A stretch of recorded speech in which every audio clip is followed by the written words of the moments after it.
安眠药是我的任意门，只要吃上一颗，就会回到12年前。梦里，18岁的江宇笑着牵住我的手；梦醒，30岁的江宇冷漠疏离。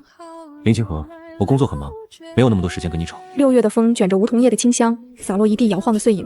我背着书包，独自走在放学的林荫路上。这时，身后响起清脆的车铃声。江宇骑着单车，额前碎发被风吹得肆意扬起，眉目俊朗，带着年少特有的桀骜。他单腿撑地，稳稳地停在我面前后，拍拍后座。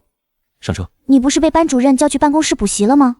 趁老班打电话，偷偷跑出来的。夏风勾起少年身上淡淡的薄荷清香。在现实世界的2年前，我和江宇的婚姻开始走下坡路，朝夕搓磨，爱意耗尽，我的抑郁症也再度复发。从那以后，我总在深夜入梦，反复跌回18岁的盛夏，回到江宇最爱我的那一年。一只粉色雪糕熟练地掰成2半。你最喜欢的草莓味。谢谢。草莓甜香在舌尖蔓延，心底却翻涌起化不开的涩。我忽然想起很多年后的某个夏夜，我递给他同款雪糕，只换来他满脸的不满和嫌弃。幼稚，谁吃这种小孩子的东西？我喉咙瞬间发紧，一口也吃不下去了。江宇察觉到我的失神，抬手轻轻擦去我嘴边的水渍，眼底满是怜惜。清河，不想吃就丢掉，其他事也一样，别总勉强自己。就算做不好，也没人会怪你。有我在，就不会让你受半点委屈。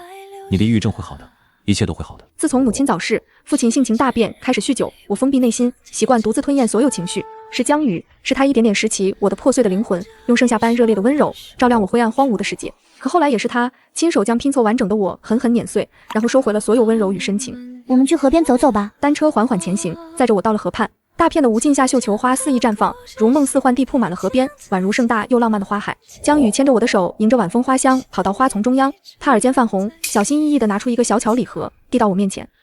清河，这个我想送你很久了。我抬手打开，一条无尽夏银链静静躺在河中，精致小巧，温柔入骨。以后我会给你最好的一切，让你一辈子安稳幸福。少年的告白，青涩又滚烫，撞得我鼻尖酸涩。这条项链我珍藏了12年。后来江宇创业成功，身价不菲，送了我无数名贵珠宝，可我唯独执着这一条旧项链，每天戴着，从不离身，因为这是我们爱意最纯粹、最热烈的伊始。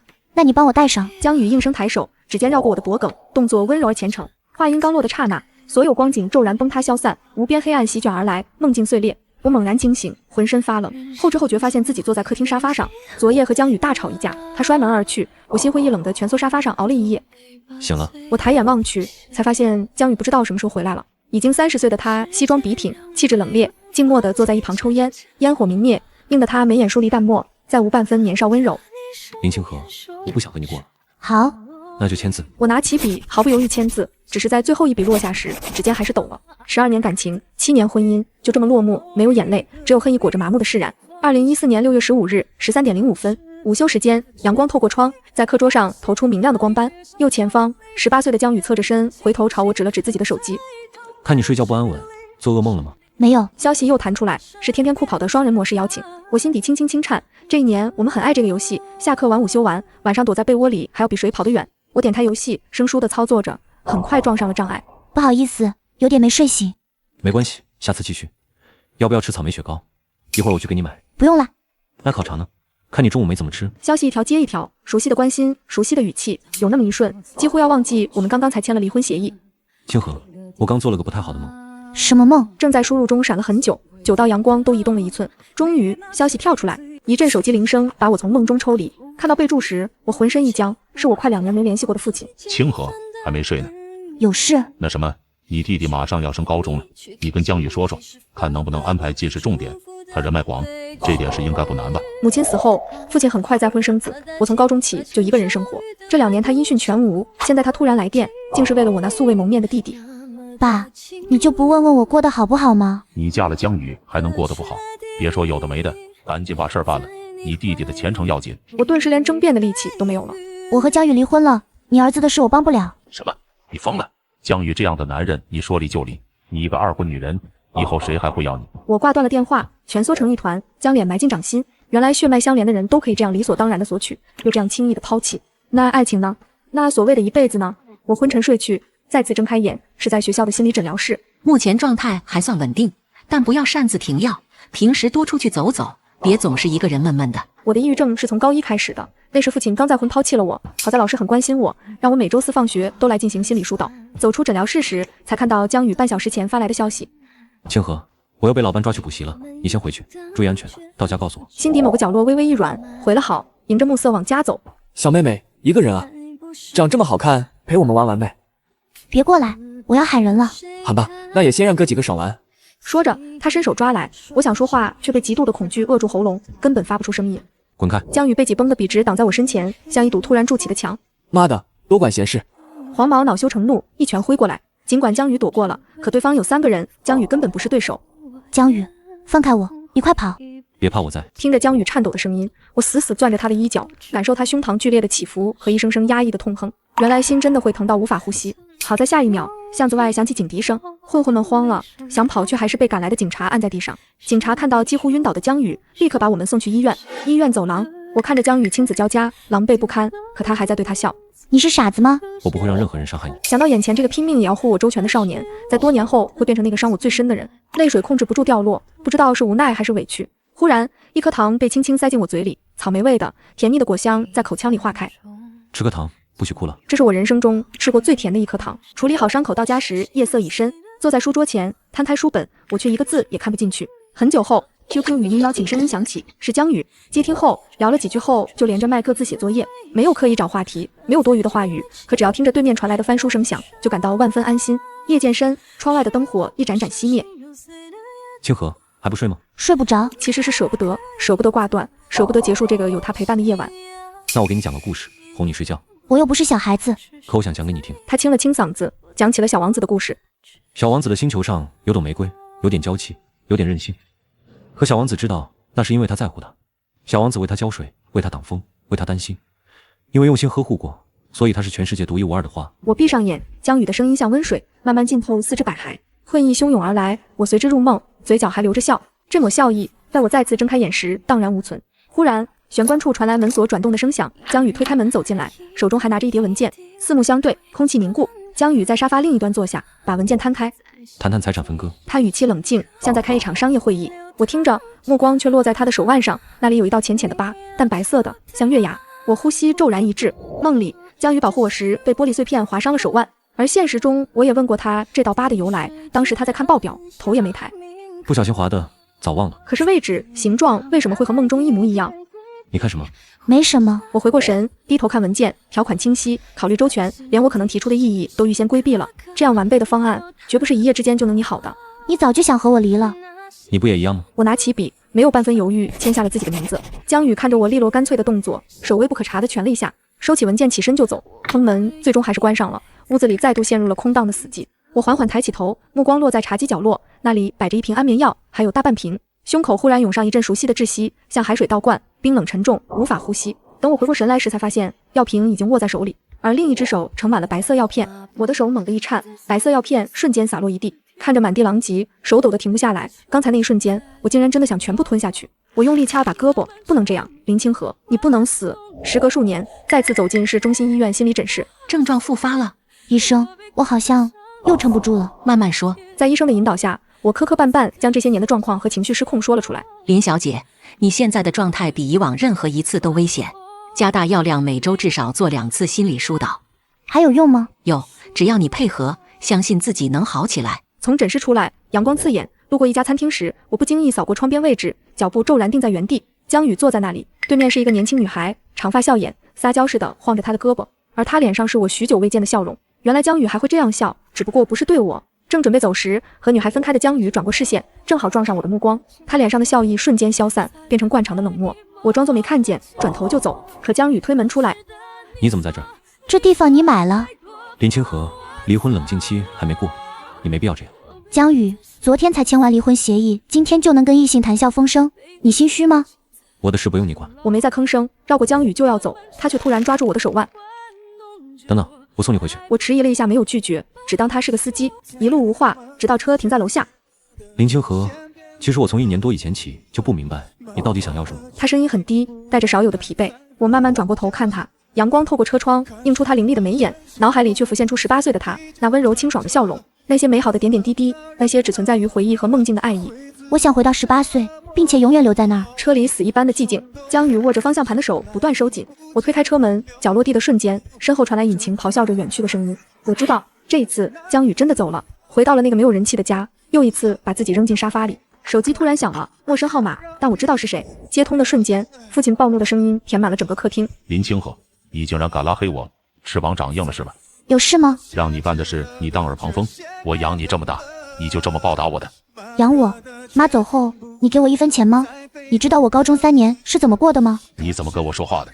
白眼狼，你也不看看你自己什么德行，活该江宇不要你。你不听亲爹的话是吧？不帮你弟是吧？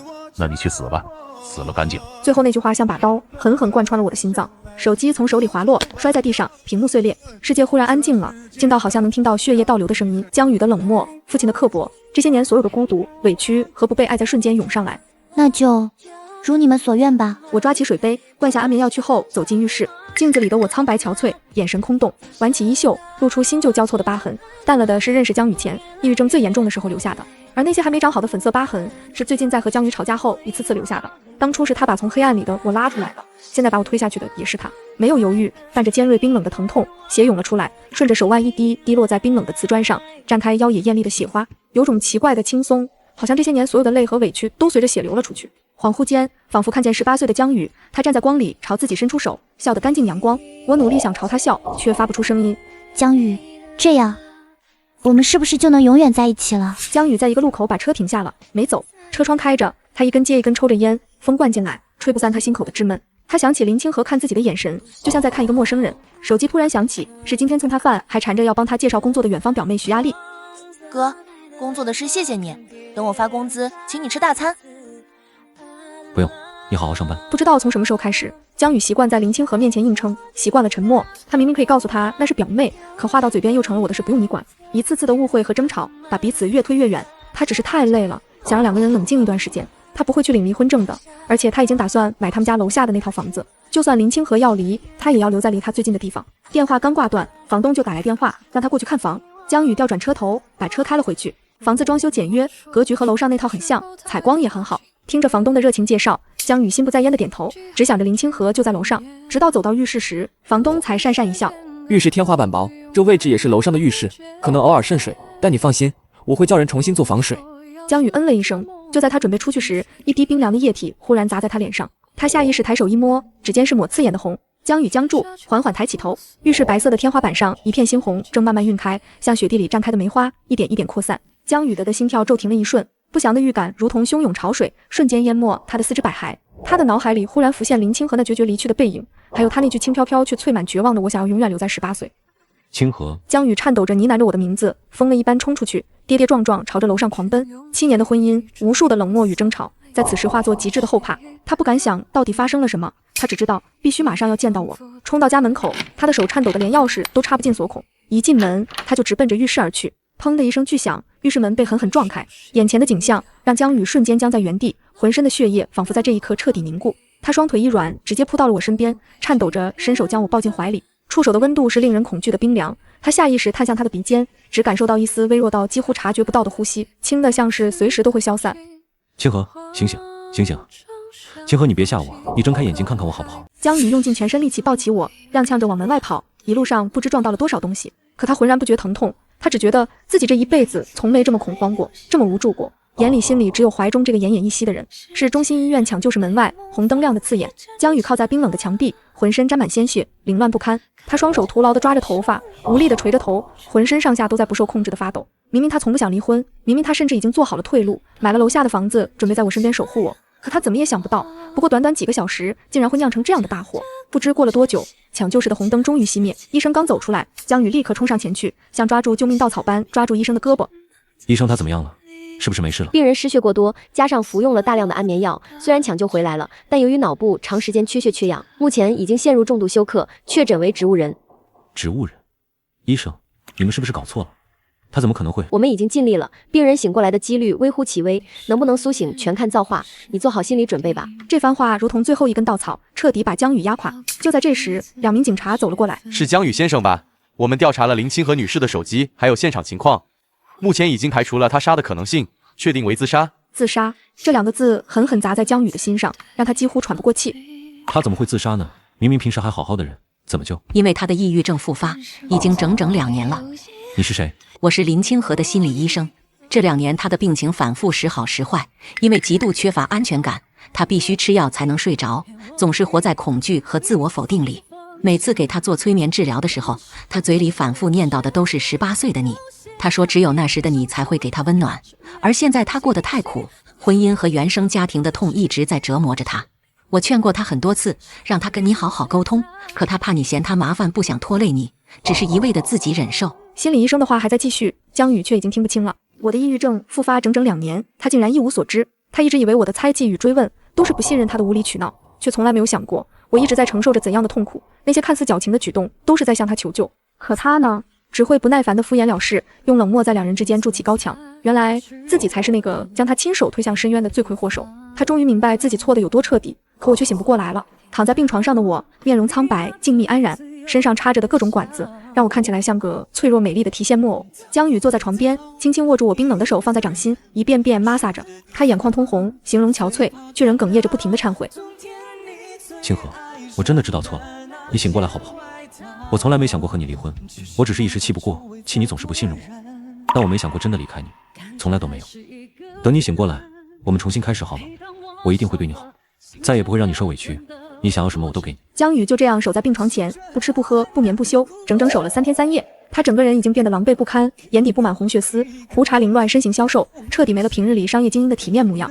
此时的他只剩下一具被悔恨掏空的躯壳，只有看着眼前的我才能维持生命。连日的不眠不休，加上心底的万分痛苦自责，让江宇有些精神恍惚。刚想站起身倒杯水喝的他满脑子都是我，视线模糊。江宇无意间看向窗外，突然瞥见路边站着一个穿着蓝白校服的女生，扎着清爽的马尾。当他转过脸来，赫然是我的面孔。清河，江宇心头一震，下意识脱口而出。就在这一瞬间，江宇眼前一黑，堕入了无边黑暗。不知过了多久，他缓缓睁开眼，一丝晴朗光线刺入眼帘，耳边传来蝉鸣与风拂过树叶的沙沙声。入目是熟悉又陌生的教室，墙上的挂钟滴答作响，显示着现在的时间2014年6月20日12点30分。江宇的头脑空白了一瞬，他低头看向自己，身着蓝白校服，双手纤瘦干净，再次环顾四周，他恍惚地意识到自己真的回到了18岁的时候，心脏忽然疯狂跳动了起来，仿佛得到了第2次生命。他的心沉了沉，却没有犹豫，立刻冲出了教室。江宇循着记忆，快步跑到教学楼后的紫藤花长廊，那是我高中时很喜欢待的地方。我总是会在课间一个人在这里看书或画画，安静又温柔。远远的，他就看到了那个令他朝思暮想的身影。此时，我正安安静静坐在长廊，清秀的眉眼低垂着看书，阳光透过花架的缝隙洒在身上，为我镀上了一层柔和的光晕。失而复得的狂喜，夹杂着悔恨、心痛与后怕，密密麻麻裹住他，让他几乎喘不过气。江宇深吸一口气，按捺住心底翻涌的万般情绪，努力让自己变得和18岁时一样，一步步缓慢而郑重地朝着我走去。清河，怎么又一个人在这里看书？教室太闷，想出来透透气。看着我纯净温柔的笑，江宇的心软得一塌糊涂。江宇在我身边坐下，保持着不远不近的距离，不敢有丝毫逾越。什么书这么喜欢，连午休也要看？你知道的，小王子。他当然记得，在我抑郁最严重的时候，枕边总放着这本书，而他也熟读了里面的故事，经常在睡前讲给他听。明明看很多次了，可看到玫瑰和小王子心里在意彼此，却互相伤害，失去了才知道后悔，还是很惋惜。是小王子不懂得珍惜，是他非要转身离开，让玫瑰独自流泪枯萎，最后才知道自己弄丢了最珍贵的东西。这话是说小王子，更是说他自己。我没有说话，只是轻轻合上了书。接下来一整天，江宇的心思都完全粘在我身上。上课时偷偷看着我，下课就跑到我身边，放学更是寸步不离的同行。江宇看到路边的小卖部，下意识停住脚步。等我一下，我去买雪糕。说着，他就转身进店，可在他付款的时候，却下意识用了一个夹钱包的手势，并且那个动作与站姿都带着成年男人独有的干练，完全不是18岁少年该有的样子。来，清河，这个给你。我却猛地后退2步，拉开了和他的距离。原本温柔的神情渐渐变得复杂，带着一丝难以置信，又带着几分了然。江宇看着我防备的动作，脚步瞬间顿住。他脸上的少年青涩一点点褪去，眸光暗淡下来，恢复了他惯有的冷淡与深沉。四目相对，两人心照不宣。你也回来了，是吧？晚风乍起，两人相对而立，校服一摆，沉默地随风而动。你是今天中午回来的，对吧？你那么早就发现了？我已经在这个世界生活了2年，18岁的江宇会是什么样子，我比任何人都清楚。从午休江宇忽然来找我时，我就已经泛起了疑心。明明已经跟他说了中午去看书，他却毫不知情般找到我问东问西。而且他看向我的眼神里，有着远超18岁少年该有的深情、愧疚，还有一种失而复得的喜悦之情。还有他说话的语气，明明是少年的嗓音，却偶尔不自觉会流露出成年人的沉稳与隐忍。最终让我得以确定的，就是他付钱时那个微小的习惯动作，而这个习惯是结婚后他才慢慢有的。你在这里生活了2年，这是什么意思？字面意思，从2年前开始，我每次睡着后都会来到这个世界，但在现实醒来后，就只能被迫离开。所以你就选择结束了自己的生命。看来你已经知道我死了。江宇，你觉得如果现实生活幸福，谁会选择自我了断？如果不是这个梦境足够美好，我怎么会甘愿永远留在这里？清河，我已经知道了你从2年前起就抑郁症复发，是我疏忽了你的情况，可你为什么不告诉我？我一定会帮你的，就像从前一样，一定不会让你痛苦到那种地步。告诉你，江宇，你以为是谁把我逼成那样的？你知道吗？在这被抑郁症折磨的2年里，我就是靠着这虚假的梦境撑过那些崩溃的日日夜夜。这里没有冰冷的婚姻，没有错磨的生活，只有爱我的18岁的江宇。他爱我，尊重我，会用尽全力守护我。和你完全不是同一个人，你知不知道我有多珍惜这个世界？这是我最后一点干净的念想了。我以为我死了就再也不用见到你，可你为什么要过来？为什么要打破我最后的温柔乡？对不起，清河，你冷静一点。对不起。对不起有用吗？我嫁给你7年，从青春年少到满目疮痍，我无数次做好饭菜等你回家，你要么彻夜不归，要么回来就对我冷着脸，就连我生病你也只是忙着工作，半点关心都没有。你知道我临死之前血流不止的时候心里想的是什么吗？江宇，我终于能彻底离开你了。清河，都是我不好，要是我能早点注意到你的痛苦，就不用让你独自承担这么多。上天让我也来到这个世界，一定是想弥补我们之间的遗憾。清河，你愿不愿意给我这个机会，我们重新开始好不好？我看着他流下的泪，心里却没有丝毫快意，只感到无边无际的疲惫与寒冷。你现在跟我说，让我给你一个机会。江宇，从18岁到30岁，我已经给过你无数次机会了，我一次次相信你会改变，可我付出真心换来的是什么呢？是彻底绝望的遍体鳞伤，是被你逼上的死路一条。江宇，我不管你是怎么来的，麻烦你赶紧离开，别再打扰我18岁的世界。我也许回不去了。那你就别再来找我。江宇，放过我吧，就当我们从没认识过。话音落下，我再也没有看他一眼，转身朝着家的方向跑去。泪水模糊了我的视线，我只知道属于我的温柔乡已经彻底碎裂，再也拼不回来了。当天晚上，我拉黑了江宇的联系方式，我不关心他为何会来到这个世界，在真正的18岁江宇回来之前，我不会再和他说话。接下来的几天，江宇总是像一缕冤魂般跟着我，却又点到为止的不打扰。他依旧会每天早早来教室，把我爱吃的豆沙包、热豆浆放在座位，甚至会帮我摆放好书本，擦干净课桌，可谓一点细节都不放过。然而我每次抬头，总是能对上他那双饱含愧疚与心疼的眼睛。课间躲进阅读室最偏僻的角落，试图通过看书让自己静下心来，可没过多久，又发现他坐在隔了2个座位的位置，安静地看着我。我再也无法忍受，合上书走到他面前。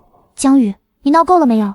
我已经说得很清楚了吧，我不想再跟你有任何牵扯，你能不能别再缠着我？清河，我没有打扰你，我只是想看着你守着你，我怕我一转身你就又会消失。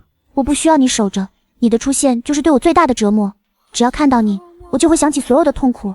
你能不能有点自知之明？他下意识想拉住我，却又怕我反感，生生收回了手。我知道你的痛苦，这都是我的错，但我不能放手。我已经失去了你一次，就算你恨我，我也不会再放开你。你到底为什么要缠着我？清河，因为我爱你。爱我，爱我，你会那样对我？爱我，你会主动和我离婚？如果这就是你所谓的爱，那你的爱真够廉价的。清河，不是这样的，我从没想和你离婚，我只是想给我们彼此一点时间冷静冷静，缓和一下我们的关系。如果你执意想离，我也会尊重你的意见。我已经买下了你楼下的房子，以后我会时刻在你身边守护着你。离婚是为了冷静？江宇，这么多年了，你是从来没长大过吗？难道决定离婚只是你一时冲动的决策？我告诉你，我想离开你每一分每一秒都无比清醒，我不需要冷静，更不可能反悔。至于你买了我楼下的房子，这种事你有问过我的意见吗？你是把我当成了你的所属物品吗？要确保我时时刻刻在你的掌控范围内。我不是这个意思，我只是想守护你，怕你出什么事。江宇，你这不是爱我，你只是自私，你只想着弥补你的遗憾，只想着让你自己心安，却从来没有问过我愿不愿意。清河，我知道我给你带来了很多伤害，但我愿意用我的一切补偿你。我想一辈子对你好，让你永远开开心心的，永远不用受抑郁症的折磨。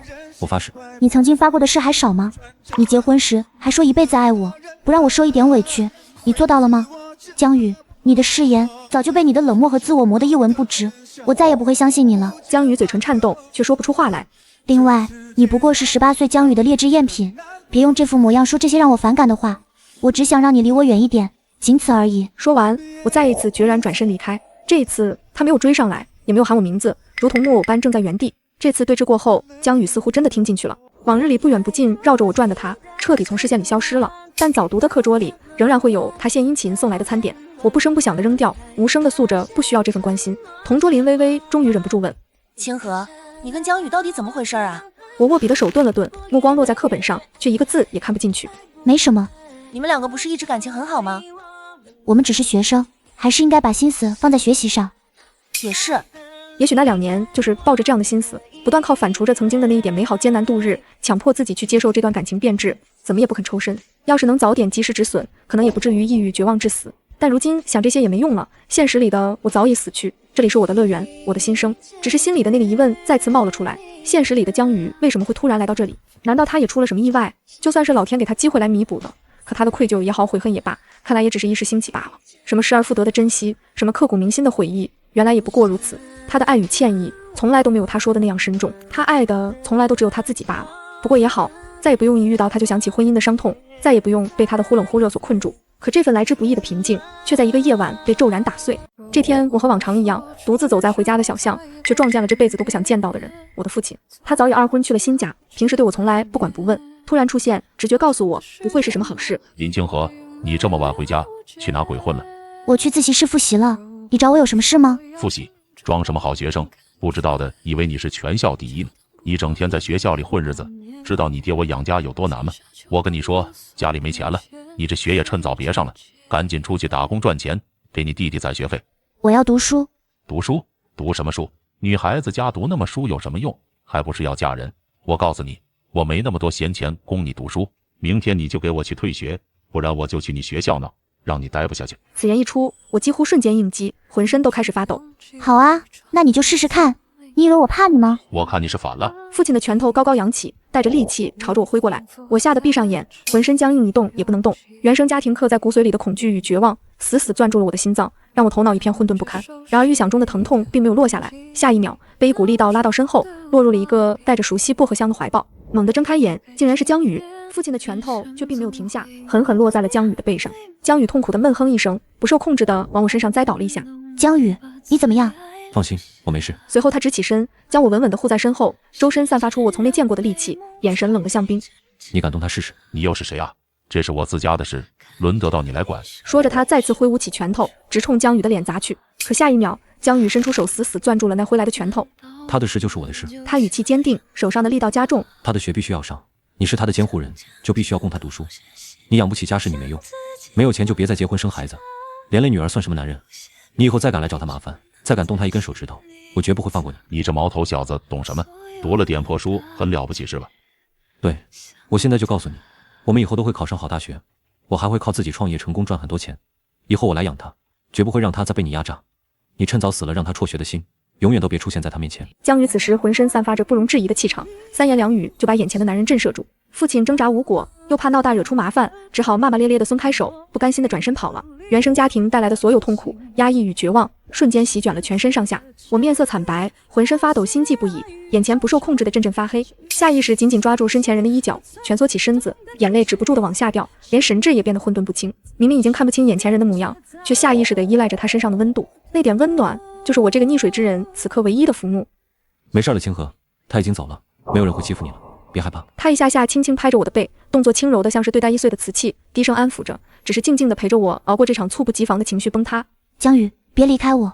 清河，无论生死，我永远都不会离开你。清晨的阳光透过窗帘薄纱，漏下几缕细碎的金光。我缓缓睁开眼，入目是熟悉的天花板，愣了几秒才反应过来，此时正在自己的房间，床头放着一杯尚且温热的牛奶，还有我常吃的抗抑郁精神类药物，而江宇正在床边的椅子上，靠着床沿陷入沉睡。我的心跳莫名漏了一拍，昨晚被情绪冲溃的记忆潮水般涌来，我的心里乱成一团。明明这段时间一直在赶他走，逼他离开，可他还是甘愿保护着我。清河，你醒了，感觉怎么样？头还晕吗？有没有哪里不舒服？我抿了抿唇，没吭声，只是看着他。抱歉，清河，昨晚你情绪有些激动，晕过去了。我没经过你同意，翻出了你的钥匙，把你带回了家。钥匙在你床头看到的，我认真看了用药用量，给你吃了2片，还有热牛奶能让你心情好一些，我再去加热一下。不用了，昨晚的事，谢谢你，但我能照顾好自己，不必麻烦了。清河，别赶我走，好吗？我不是要你回应我什么，也不是求你原谅我，我只是太想补偿你了。我不需要你的补偿。我知道你不需要，但我做不到看你遇到危险还不管不顾。我承认我还在偷偷跟着你送你回家，但昨晚那个情况，我必须要出来保护你，否则我永远无法原谅自己。你情绪状态不好，我也没法忍心丢下你离开。这一切只是我想对你好，你不用回应我，只要别再躲着我，让我能看着你，好不好？我看着他那真诚的眼神，心里五味杂陈。本该恨他的，恨他在婚姻里不管不顾的冷漠，恨他直到失去才追悔莫及。可重回18岁，他却一次次挡在我身前，一次次心甘情愿地守着。这份真心，无论是出于什么样的理由，都让我难以忽略。但曾经的痛太过深刻，我不想再重蹈覆辙。况且他的所谓真心，也不过是出于愧疚的一时兴起罢了。随便你，但别打扰我的生活。江宇的眼睛瞬间亮了，笑得如同一个真正的18岁少年般灿烂。谢谢你，清河。先吃药再躺会儿，我去给你做早饭。我接过水杯，仰头吞下了药，苦涩的味道在舌间蔓延，却没像往常那般不适。看着江宇忙碌不止的背影，心里冰封的地方似乎真的裂开了细小的缝隙。接下来连续几天，江宇总会时不时偷偷献殷勤，比如桌面上突然出现的草莓奶茶，贴着自己凌厉的暖心便签；比如桌洞里会出现助眠安神的软胶糖果，还附着他手写的实用注意事项。午后的最后一节自习课，教室里只有笔尖划过纸张的沙沙声。班主任推门而入，手里拿着一份通知单，跟大家宣布个事，考虑到同学们学习压力大，学校特地组织高3年级明天去城郊的云山爬山露营，这算是我们高考前的最后一次集体活动，也当放松一下心情，所有人都要参加。话音刚落，教室里瞬间炸开了锅，同学们个个满脸兴奋。第二天清晨，天刚蒙蒙亮，校门口已经聚集起了全体高3学生，大家背着包拎着装备，每个人脸上都是兴奋的神色。大巴车行驶1小时，终于抵达云山脚下，青山连绵，草木葱茏，空气里满是大自然的气息。班主任整理好队伍，再三叮嘱了注意事项，才让大家结伴往山上行进。我的体力本就不好，保持自己的节奏慢慢前行，不多时就脱离了大部队。与此同时，注意到江宇在更后的位置不紧不慢地走着，我蹙了蹙眉，不明白他想做什么，只得加快脚步。阳光渐渐爬上头顶，暑气慢慢升腾，我的双腿也渐渐泛起酸胀感。走到一段布满青苔的石板路时，脚下猛地一滑，指尖慌乱想抓住树枝，却抓了个空。就在此时，一只温热有力的手突然稳稳扶住了我，我缓缓抬起头，撞进了一双盛满担忧与心疼的眼眸里。江宇将我扶稳后，恋恋不舍般收回了手，小心点。谢谢你。接着不再理会他，调整好呼吸，继续往上走。一路无言，终于在傍晚时分，队伍陆续抵达了半山腰的营地。夕阳西下，天边泛起温柔的橘红，连绵青山都被镀上一层暖光。和同学们一起分工合作，搭帐篷、捡柴火、准备食材，一片欢声笑语。直到夜幕降临，篝火也随之燃起，山间凉意越发浓重，大家纷纷钻进帐篷休息。我躺在帐篷里，却毫无睡意。我闭上眼，强迫自己清空思绪，指尖无意识摸上脖颈时，却猛地僵住，脖子上空空如也。江宇送我的那枚无尽下项链不见了，心头涌上一阵慌乱。那条项链在现实里陪我度过了一生，早已变成了执念般的存在。虽然已经放下了一切，也不再爱他，可那是他们最美好感情的唯一证明。思绪纷乱间，潜意识已经做出了抉择。月光被云层遮掩得若隐若现，我蹲在地上，一点点摸索着篝火旁的草地，却始终不见踪影。我顺着来时的路，慢慢往更深更远的林间小道寻去。夜色漆黑，林间草木繁茂，视野很差，一心只想找回项链，全然没留意脚下路况，逐渐越走越偏，远离了露营地。忽然，脚下踩到一块松动的碎石，砰的一声，整个人重重摔了下来。剧痛瞬间从脚踝蔓延至全身，手肘也被粗糙的石块划破。挣扎着想起身，可钻心的疼痛让我根本使不上力气。借着微弱月光，才发现自己摔进一个隐蔽的山洞里，洞口甚至被杂草遮掩，隐蔽至极。恐惧、疼痛与寒冷交织在一起，感受到了从未有过的绝望与无助。就在此时，一声呼喊划破了寂静：“清河，你在哪里？”听见熟悉的声音，我整个人一僵，抬头看向洞口，江宇已经翻身下来，快步走到我身边，焦急查看伤势。是不是很痛？别怕，让我看看你的伤。他的指尖触到我红肿的皮肤时，满是心疼与自责。都怪我，不该让你一个人离开我的视线。你怎么会知道我在这里？我一时睡不着，注意到了帐篷外有人，发现竟然是你，所以就跟了过来。抱歉，是我来晚了，要是我再快一点，你就不用受伤。你送我的无尽下项链不见了。江宇看着我的痛苦与无措，心软成了一滩水，轻声安抚道：“清河，你别怕，我会帮你找的。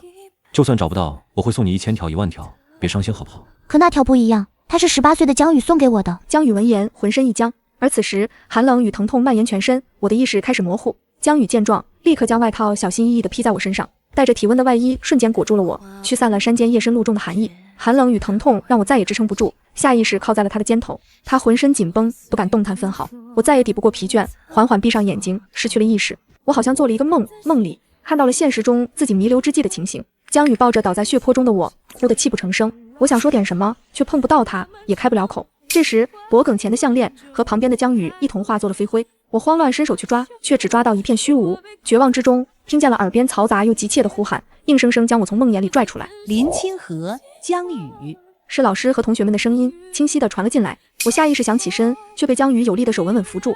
别乱动，小心伤。迷蒙间看向他，惊觉他竟一直守着。伴随着杂草被拨开的声响，老师找到了我们。你们两个怎么样？怎么会掉到这种地方？查处发现缺了2个同学，快给我们急疯了。跟来的同学们也纷纷围拢，七嘴八舌询问着情况。清河的脚应该是挫伤，江宇的胳膊是不是也受伤了？听到这话，我才意识到他也受了伤。我看过去时，他却状似无意地背过手，语气平淡：一点小伤，先送清河去医院吧。我不自觉地攥紧了手，心头的愧疚越发浓重。坐上救护车，江宇始终把我揽在怀中，时不时帮我掖好披在身上的外套。接着，他忽然神秘地从口袋中掏出一样东西，竟是弄丢的那条项链。你什么时候找到的？在你睡着时，我看见了外面不远处有东西反射着光，结果竟真的是它。只是那个位置比较险，视野太差，我不小心摔了一下。这时我也看见了他胳膊上那几道深深的划伤，明白了是怎么来的。江宇，对不起，连累你了。清河，这和你没关系。如果我能保护好你，就不该让你受伤。他轻轻将我扶正，认真为我戴上了那条闪烁着清冷光辉的无尽夏项链，一如我们18岁那年，目光热切地说想和我过一辈子的时刻。不知不觉，我在医院休养了大半个月，而早已恢复元气的江宇依旧寸步不离地陪护在我身边。因为扭伤不能自由活动，我的肢体很容易僵硬发麻，江宇就特意学习了按摩技巧，每天帮我按摩僵硬的身体，一点点揉开紧绷的肌肉。哪怕医生嘱咐他伤势未愈，要好好休息，他也不为所动。我说了很多次让他回去休息，有护士在，不需要他再守着。可他只是抬眸看着我，眼底盛满了温柔与执拗。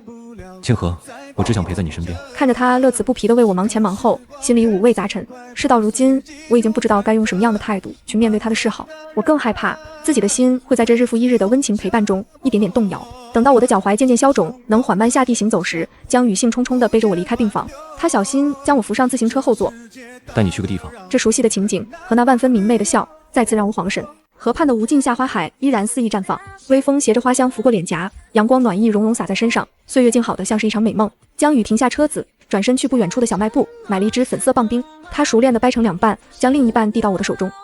我记得你以前最爱吃这个，亏你还记得。一口下去，冰凉的草莓味在唇齿间绽开，驱散了夏日的燥热，那是记忆中最纯粹美好的味道。我的心底却是蔓延起丝丝缕缕的苦涩。两人并肩而坐，凝视着铺满河床的无尽夏绣球花，沉默良久。